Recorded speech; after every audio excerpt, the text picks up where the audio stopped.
കേരളത്തിൽ കഴിഞ്ഞ കുറേ ദിവസങ്ങളായി നടന്നുകൊണ്ടിരിക്കുന്ന വിവാദങ്ങളെപ്പറ്റിയും വെളിപ്പെടുത്തലുകളെപ്പറ്റിയുമൊക്കെ നമുക്കെല്ലാവർക്കും നല്ല ബോധ്യമുണ്ട്. ഒരു ഭരണപക്ഷ MLA തന്നെ സംസ്ഥാന സർക്കാരിൻ്റെ അധോലോക പ്രവർത്തനങ്ങൾക്കെതിരായി പൊതുയോഗങ്ങൾ നടത്തുന്ന പശ്ചാത്തലമാണ് സംസ്ഥാനത്തിനകത്തുള്ളത്. അതിനകത്തെ ഏറ്റവും ഗുരുതരമായ രണ്ട് വിഷയങ്ങൾ, ഒന്ന് ഒരൊറ്റ BJP MLA പോലും ഇല്ലാത്ത ഒരു സംസ്ഥാനത്തിൻ്റെ ഭരണം പരിപൂർണമായി RSS നിയന്ത്രണത്തിലാണ് എന്നുള്ളതാണ്. കേരളത്തിൽ RSSൻ്റെ ഏറ്റവും അധികം ശാഖകൾ പ്രവർത്തിക്കുന്നത് CPM-നകത്താണ്. ഏതെങ്കിലും ആൽത്തറയിലോ അമ്പലപ്പറമ്പിലോ ഉള്ളതിനേക്കാൾ കൂടുതൽ RSS പ്രത്യയശാസ്ത്രം പേറുന്ന ആളുകളെ നമുക്ക് CPM നേതൃത്വത്തിനകത്ത് കാണുവാൻ കഴിയുന്നു എന്നുള്ള അപകടകരമായ ഒരു സ്ഥിതിവിശേഷം ഉണ്ടാവുകയാണ്. അപ്പോൾ BJPയോട് കേരളം വെച്ചു പുലർത്തുന്നൊരു മതേതരത്വം നിറഞ്ഞ ഐത്തമുണ്ട്. ആ ഐത്തം CPM-നോടുകൂടി പ്രതിഫലിപ്പിക്കേണ്ട ഒരവസ്ഥയിലൂടെയാണ് നമ്മുടെ സംസ്ഥാനം മുന്നോട്ട് പോയിക്കൊണ്ടിരിക്കുന്നത്. ഈ സംസ്ഥാനത്തിൻ്റെ മുഖ്യമന്ത്രി തന്നെ RSSകാർ നടത്തുന്ന അതേ തരത്തിലുള്ള ഇസ്ലാമോഫോബിക് ആയിട്ടുള്ള പ്രസ്താവനകൾ അഭിമുഖം രൂപേണ മാധ്യമങ്ങളിലൂടെ കൊടുക്കുകയാണ്. ഏറ്റവും ഒടുവിൽ ഉദാഹരണം എടുത്താൽ, പിന്നീട് ഒരുപാട് വിവാദമുണ്ടായപ്പോൾ മുഖ്യമന്ത്രി എന്തോ തിരുത്തൽ വരുത്തിയെന്ന് ഒഴിച്ചാൽ ദ ഹിന്ദു പോലെ രാജ്യത്ത് വലിയ പ്രചരണമുള്ളൊരു മാധ്യമത്തിനകത്ത് അങ്ങേയറ്റം ഇസ്ലാമോഫോബിക് ആയിട്ടുള്ളൊരു പ്രസ്താവന മുഖ്യമന്ത്രിയുടേതായി വരികയാണ്. മുഖ്യമന്ത്രി പറയുകയാണ്, കേരളത്തിനകത്ത് തീവ്രവാദ സ്വഭാവമുള്ള മുസ്ലിം സംഘടനകൾക്കെതിരായിട്ട് പ്രവർത്തിച്ചാൽ അത് ഇസ്ലാം മതത്തിനെതിരായി പ്രവർത്തിച്ചതായി അവർ ചിത്രീകരിക്കുന്നു. അതിനുദാഹരണമായി അദ്ദേഹം ഉദാഹരിക്കുന്നത് സംഘപരിവാറുകാർ ദുഷ്ടലാക്കോടുകൂടി നിരന്തരമായി വേട്ടയാടുന്ന മലപ്പുറം ജില്ലയാണ്. മലപ്പുറം ജില്ലയിൽ 150 കിലോഗ്രാം സ്വർണം, 123 കോടി രൂപ വിലമതിക്കുന്ന സ്വർണം കടത്തിയതുമായി ബന്ധപ്പെട്ട ഉദാഹരണമാണ് അദ്ദേഹം ഉദാഹരിക്കുന്നത്. കേരളത്തിൻ്റെ മുഖ്യമന്ത്രി ആധികാരികമായി പറയുമ്പോൾ അദ്ദേഹം വ്യക്തമാക്കണം, കേരളത്തിൽ തീവ്രവാദ സ്വഭാവമുള്ള ആ മുസ്ലിം സംഘടന ഏതാണ്, അത്തരത്തിൽ എത്ര കേസുകളാണ് സംസ്ഥാനത്തിനകത്ത് രജിസ്റ്റർ ചെയ്യപ്പെട്ടിട്ടുള്ളത്, തീവ്രവാദ സ്വഭാവമുള്ള മുസ്ലിം സംഘടനകളിൽ പ്രവർത്തിച്ച എത്ര ആളുകളെ സംസ്ഥാന സർക്കാർ 8 വർഷത്തിനിടയിൽ പിടിച്ചിട്ടുണ്ട്, അതിൽ ആരെ പിടിച്ചപ്പോഴാണ് അത് ഇസ്ലാമിനെതിരായിട്ടുള്ള ഒരു പോരാട്ടമായി ചിത്രീകരിക്കപ്പെട്ടത്. ഇത്രയും കാര്യങ്ങൾ മുഖ്യമന്ത്രി വ്യക്തത വരുത്തണ്ടേ?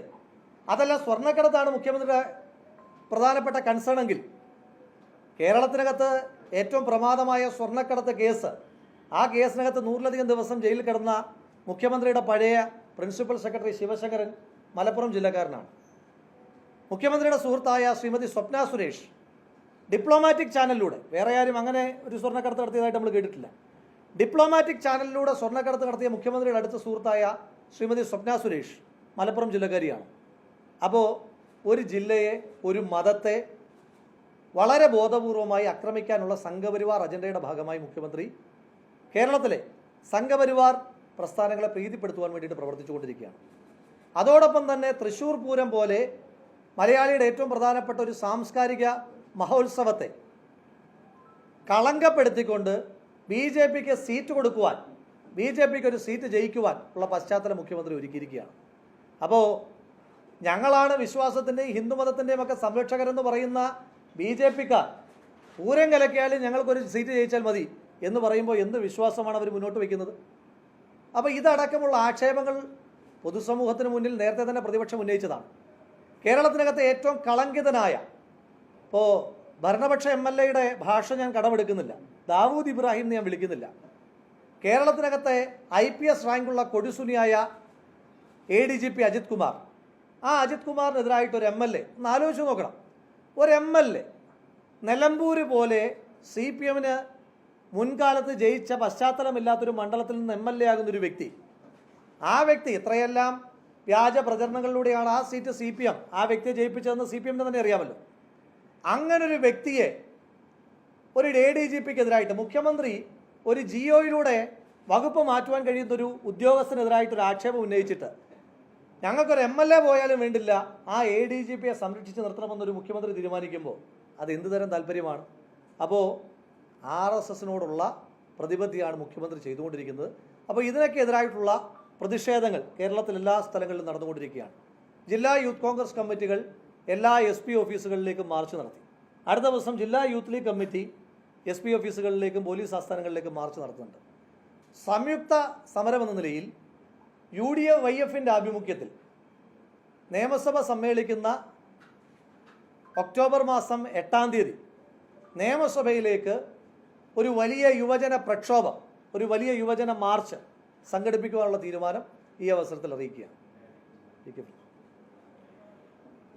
ഇവിടെ രാഹുൽ സൂചിപ്പിച്ചതുപോലെ RSSൻ്റെ ആക്റ്റീവ് പാർട്ട്ണറായി കേരളത്തിലെ CPM മാറുന്ന കാഴ്ചയാണ് ഇപ്പോൾ നമ്മൾ കണ്ടുകൊണ്ടിരിക്കുന്നത്. RSSനെതിരായ എല്ലാ കേസുകളും കേരളത്തിൽ ഒത്തുതീർപ്പാക്കുന്ന കാഴ്ചകളാണ് നമ്മളിപ്പോൾ കണ്ടുകൊണ്ടിരിക്കുന്നത്.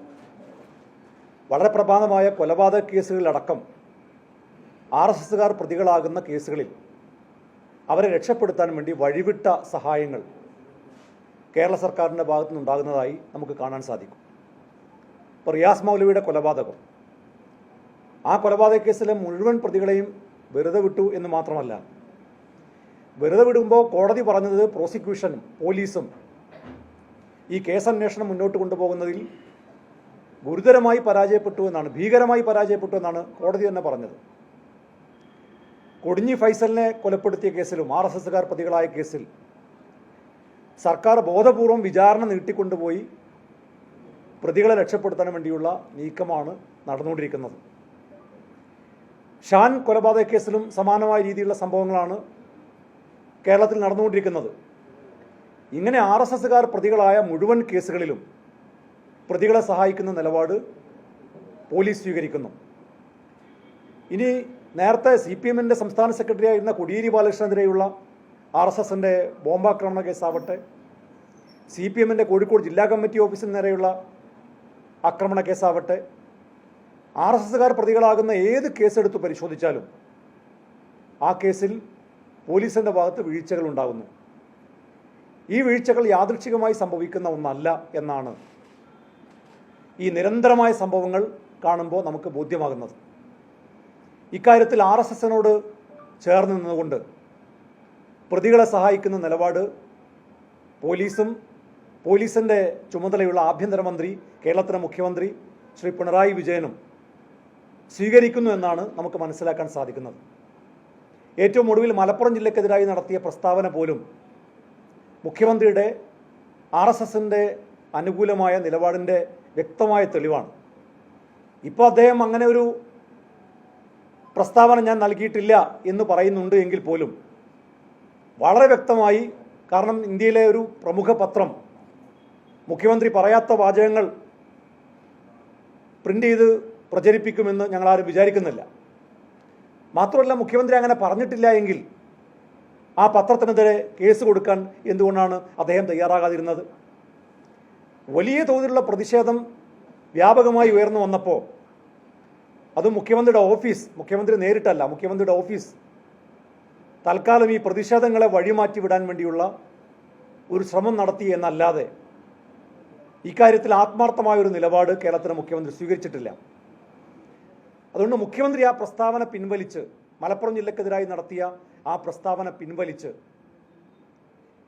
മലപ്പുറം ജില്ലയിലെ ജനങ്ങളോട്, കേരളത്തിലെ ജനങ്ങളോട് മാപ്പ് പറയാൻ തയ്യാറാകണം എന്ന് ഞങ്ങൾ ആവശ്യപ്പെടുകയാണ്. ക്രിമിനൽ പോലീസും സംഘപരിവാറും മാഫിയ സർക്കാരും എല്ലാം കൂടി ചേർന്ന് നടത്തുന്ന ഈ കൂട്ടുകെട്ടിനെതിരായി ഞങ്ങൾ കഴിഞ്ഞ കുറേ ദിവസങ്ങളായി സമരമുഖത്താണ്. ഇവിടെ നേരത്തെ പറഞ്ഞതുപോലെ യൂത്ത് കോൺഗ്രസിൻ്റെ സംസ്ഥാന കമ്മിറ്റി സെക്രട്ടേറിയറ്റിലേക്ക് മാർച്ച് നടത്തി, യൂത്ത് ലീഗ് സംസ്ഥാന കമ്മിറ്റി ക്ലിഫ് ഹൗസിലേക്ക് മാർച്ച് നടത്തി, സംസ്ഥാനത്തെ മുഴുവൻ പോലീസ് സ്റ്റേഷനുകളിലേക്ക് മാർച്ച് നടത്തി. ഇനി മറ്റന്നാൾ 3-ാം തീയതി ജില്ലാ പോലീസ് ആസ്ഥാനങ്ങളിലേക്ക് യൂത്ത് ലീഗിൻ്റെ നേതൃത്വത്തിൽ മാർച്ചുണ്ട്. യൂത്ത് കോൺഗ്രസ് ഇതിനകം മാർച്ച് നടത്തി കഴിഞ്ഞു. 8-ാം തീയതി, ഒക്ടോബർ 8-ാം തീയതി ചൊവ്വാഴ്ച UDF-ലെ എല്ലാ യുവജന സംഘടനകളും ചേർന്ന് UDYF സംസ്ഥാന കമ്മിറ്റിയുടെ ആഭിമുഖ്യത്തിൽ നിയമസഭാ മാർച്ച് നടത്താൻ കൂടി തീരുമാനിച്ച വിവരമാണ് മാധ്യമങ്ങളെ അറിയിക്കാനുള്ളത്.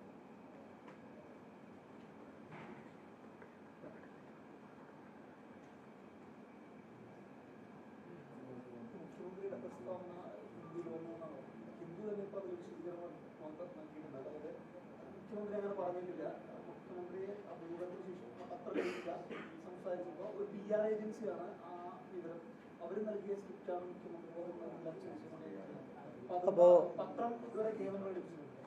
ഡൽഹി ആസ്ഥാനമായി പ്രവർത്തിക്കുന്ന കൈസൻ എന്ന PR ഏജൻസിയാണോ പിണറായി വിജയൻ്റെ നാവ്?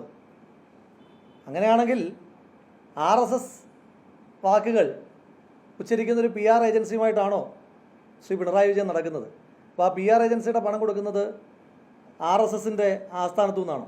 അതുകൊണ്ടാണോ RSSൻ്റെ ശബ്ദത്തിൽ ഒരു PR ഏജൻസിക്ക് സംസാരിക്കാൻ കഴിയുക?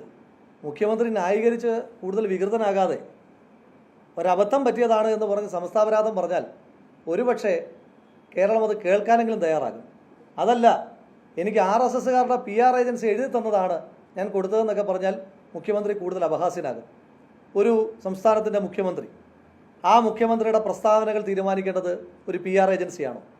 അങ്ങനെയാണെങ്കിൽ കേരളത്തിൻ്റെ പബ്ലിക് റിലേഷൻസ് വകുപ്പ്, ആ പബ്ലിക് റിലേഷൻസ് വകുപ്പ് കൂടാതെ മുഖ്യമന്ത്രിയുടെ പ്രത്യേക മാധ്യമോപദേഷ്ടാവ്, ക്യാബിനറ്റ് റാങ്ക് ആണെന്ന് ആലോചിക്കണം. അതടക്കം മാസാമാസം ലക്ഷക്കണക്കിന് രൂപ മുടക്കുന്നത് പിന്നെ എന്തിനു വേണ്ടിയിട്ടാണ്? അപ്പോൾ PR ഏജൻസി പറഞ്ഞാലും വേറെ ആരെങ്കിലും പറഞ്ഞാലും മുഖ്യമന്ത്രിയിൽ നിന്ന് വരുന്നത് RSSൻ്റെ ശബ്ദമാണ്. അതിത് ആദ്യമായിട്ടൊന്നും അല്ലല്ലോ. ശ്രീ പിണറായി വിജയൻ അല്ലല്ലോ മലപ്പുറം ജില്ലയെ ആദ്യമായി ആക്രമിക്കുന്നത്. ഇതിനു മുൻപ് മുഖ്യമന്ത്രിയായിരുന്ന ശ്രീ VS അച്യുതാനന്ദൻ മലപ്പുറം ജില്ലയിൽ SSLC പരീക്ഷയിൽ ഉന്നതമായ വിജയം നേടിയപ്പോൾ നടത്തിയ പ്രസ്താവനയടക്കം നമുക്കറിയാമല്ലോ. അപ്പോൾ അത് ആ പാർട്ടിയുടെ ഒരു ജില്ലയോടുള്ള സമീപനമാണ്. അൻവറിനോടുള്ള ദേഷ്യവും വിരോധവും ഒരു ജില്ലയോടും ഒരു സമുദായത്തോടും തന്നെ മാറുന്നത് നല്ല ശീലമല്ല എന്ന് കേരളത്തിൻ്റെ മുഖ്യമന്ത്രി ഓർമ്മിപ്പിക്കുകയാണ്.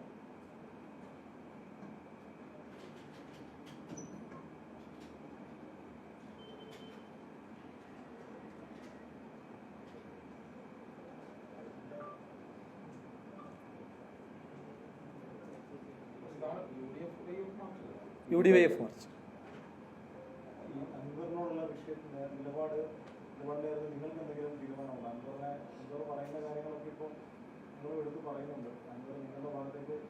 അൻവർ പറയുന്ന കാര്യങ്ങൾ ഞങ്ങൾ എടുത്തിട്ടില്ല. ഞങ്ങൾ പറഞ്ഞുകൊണ്ടിരുന്ന ചില കാര്യങ്ങൾ അൻവർ കൂടി പറയുന്നുണ്ട്. അൻവർ പറയുന്ന ഏത് കാര്യം ഞങ്ങൾ പുതുതായിട്ട് എടുത്തിട്ടുള്ളത്? ഇപ്പോൾ കേരളത്തിൻ്റെ മുഖ്യമന്ത്രി ഓഫീസ് കേന്ദ്രീകരിച്ചുകൊണ്ട് സ്വർണം കടത്തുന്നു. അത് ശ്രീ രമേശ് ചെന്നിത്തല കേരളത്തിൻ്റെ പ്രതിപക്ഷ നേതാവായിരുന്ന കാലം തൊട്ട് നമ്മൾ ഉന്നയിച്ചുകൊണ്ടിരിക്കുന്ന ആരോപണമല്ലേ? ADGP അജിത് കുമാർ അയാൾ കേരളത്തിലെ ക്രിമിനൽ ആക്ടിവിറ്റികളുടെ കൊട്ടേഷൻ ലീഡറാണ് എന്നുള്ളത് പ്രതിപക്ഷ നേതാവ് ശ്രീ VD സതീശൻ ഉന്നയിച്ച ആരോപണമല്ലേ? ഇനി RSS നേതാക്കന്മാരായ ദത്താത്രേയ ഹൊസബല്ലയുമായും റാം മാധവുമായും ADGP അജിത് കുമാർ മുഖ്യമന്ത്രിക്ക് വേണ്ടി ചർച്ച നടത്തി എന്ന വാർത്ത പുറത്തേക്ക് കൊണ്ടുവന്ന പ്രതിപക്ഷ നേതാവ് ശ്രീ VD സതീശനല്ലേ? അപ്പോൾ അങ്ങനെ പ്രതിപക്ഷം പറയുന്ന ചില കാര്യങ്ങൾ ഇന്ന് PV അൻവർ ഏറ്റു പറയുന്നു. അത് നിങ്ങൾ മാധ്യമങ്ങൾക്ക് ഭരണപക്ഷത്തെ ഒരു MLA പറയുമ്പോൾ കൗതുകം കൂടുതലായതുകൊണ്ട് നിങ്ങൾ അതിന് കൂടുതൽ പ്രാധാന്യം കൊടുക്കുന്നത് നല്ല കാര്യമാണ്. അതല്ലാതെ അൻവർ പറയുന്ന ഒരു കാര്യവും പ്രതിപക്ഷം ഏറ്റെടുത്തിട്ടില്ല.